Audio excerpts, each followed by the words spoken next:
कायरा साहब, मेरा ख्याल है जो स्पीकर कौमी असम्बली ने जो खत लिखा था अपोजिशन लीडर को, आज उसका जवाब भी दे दिया गया, जो आपकी स्टीयरिंग कमेटी की हुई कि जी जो कमेटी तश्कील दी गई थी स्पीकर की जाने से पहले, जो जिसमें हुकूमती और अपोजिशन बेंचेस से दोनों से लोग थे, उसमें ये मामला डिस्कस किया जाए, ऐसे ही है सर?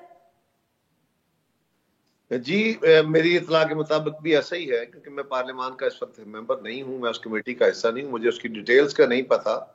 लेकिन एक गुजारिश कर दूं, यूसुफ जई साहब हमारे भाई हैं।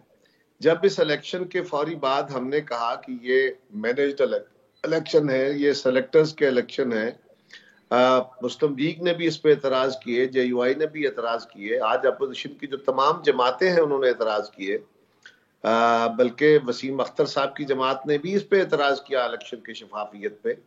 तो उस वक्त PTI का तकाजा और उनका क्लेम ये था कि ये इलेक्शन तो बिल्कुल शफाफ हुए हैं, बिल्कुल ठीक हुए हैं। और आज शौकत साहब फरमा रहे हैं कि हमारे मुल्क के अंदर कोई भी इलेक्शन ठीक नहीं हुआ। ओके, हमारा क्लेम तो और है, इनका क्लेम और है। अब सवाल यह है कि उसको ठीक करने के लिए क्या तरीकाकार अडॉप्ट किया जाता है। इलेक्शन के अंदर इलेक्शन कानून ऐसा है कि ये किसी एक जमात ने, भले उसकी अक्सरियत 2/3 की भी हो, वो अकेले अपने तौर पे अपनी अददी बर्तरी की बुनियाद पे वो कानून नहीं बनाएगी, बल्कि इलेक्शन कमीशन के अंदर तमाम जमातें, वो स्टेक होल्डर है, वो मशावरत करके वो कानून साजी प्रपोज करेंगी। अल्टीमेटली पास तो वो पार्लियामान ने करनी है, उसकी रोक पलक पार्लियामान ने दुरुस्त करनी है, लेकिन उस पर सारी जमातों की मशावरत। उसके अलावा कोई कानून साजी सिर्फ अददी बर्तरी की बुनियाद पे अगर की जाए तो उसको जमातें अपोज करती हैं। कल भी हम इसके लिए हाजिर थे, आज भी हम हाजिर हैं कि आप अगर इलेक्ट्रॉनिक वोटिंग मशीन से आगे बढ़ने को तैयार नहीं है और आपका इलेक्शन कमीशन कह रहा है कि हमारी इस्तेदाद नहीं है, इस वक्त हम ये काम नहीं कर सकते, और जिन मुल्कों के अंदर ये कामयाबी से चल रहा है निजाम, वहां बहुत अरसा लगा है, ग्रेजुअली हमने फेज वाइज उन ममालिक ने भी किया है, और कुछ छोटे ममालिक के अंदर ये कामयाबी से चला, वहां पे भी इसके अंदर बहुत सारे प्रॉब्लम्स आए हैं। लेकिन ठीक है तो पाकिस्तान के अंदर तो हुकूमत के इत्तेहादी जमात मुतरज़ है। बिल्कुल सही है, बिल्कुल सही है। मसला ये है, देखिए दो चीजें हैं ना, एक तो कानून साजी को लेकर है जो कि असेंबली में बिल पेश होने हैं, कानून साजी में हुकूमत को सपोर्ट करना है या हुकूमत को नहीं सपोर्ट करना। लेकिन दूसरा एक और पहलू है, वो मैं वसीम अख्तर साहब से पूछूंगी कि जो बात ये हो रही है कि शौकत यूसुफ सही साहब कह रहे हैं कि कोई इलेक्शन ट्रांसपेरेंट नहीं होते। MQM समेत तमाम जमातों ने ये बात की कि 2018 के रकीब में MQM की तो शदीद तहफ़्फ़ुज़ात है कि जी कराची से ज़बरदस्ती की PTI को सीट्स मिल गई हैं। इस पर भी ज़रा ब्रेक ले लेती हूँ, वसीम अख्तर साहब से बात करती हूँ, और दीगर क्या गवर्नेंस और महंगाई के मामला पर अपोजिशन क्या सोचे बैठी है, और उस पर भी क्या इत्तेहादी हुकूमत के साथ है उनकी नाअहलियों पर या अपोजिशन के साथ है। हाँ वसीम अख्तर साहब, रिजर्वेशंस तो आपकी भी थी कि 2018 का इलेक्शन ट्रांसपेरेंट नहीं हुआ, लेकिन फिर आपने चुप साधी क्यों रही, और चुप भी ऐसी साधी कि जिसको कहते हैं कि जी एक ट्रांसपेरेंट इलेक्शन ना होने की सूरत में भी जो हुकूमत आई उसी का साथ भी देते रहे। देखिए, देखना होता है सियासत में भी ऑप्शंस। अब MQM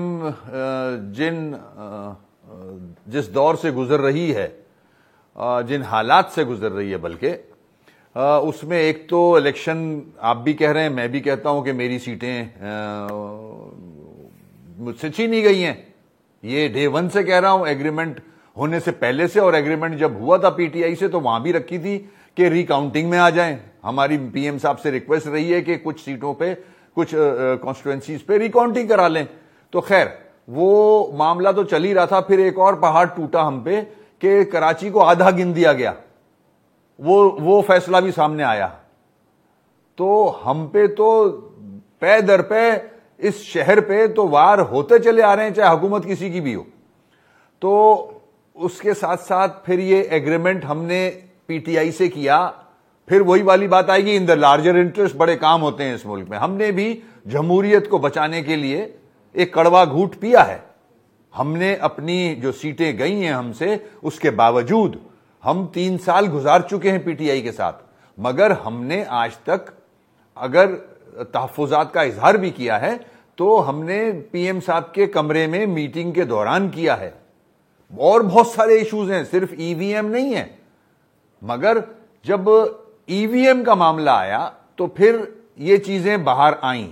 आज हम मीडिया में भी तहफुजात का इजहार कर रहे हैं, डे वन से कर रहे हैं। वो दूसरे इशूज हैं, मगर वो दूसरे इश्यूज मुझे पूछने हैं ना, वही दूसरे इश्यूज पूछने हैं, क्योंकि ईवीएम या इलेक्टोरल रिफॉर्म्स तो बजाहिर वो मामला है जो नजर आ रहा है, पसे पर्दा कौन से मामलात हैं वो जानने हैं।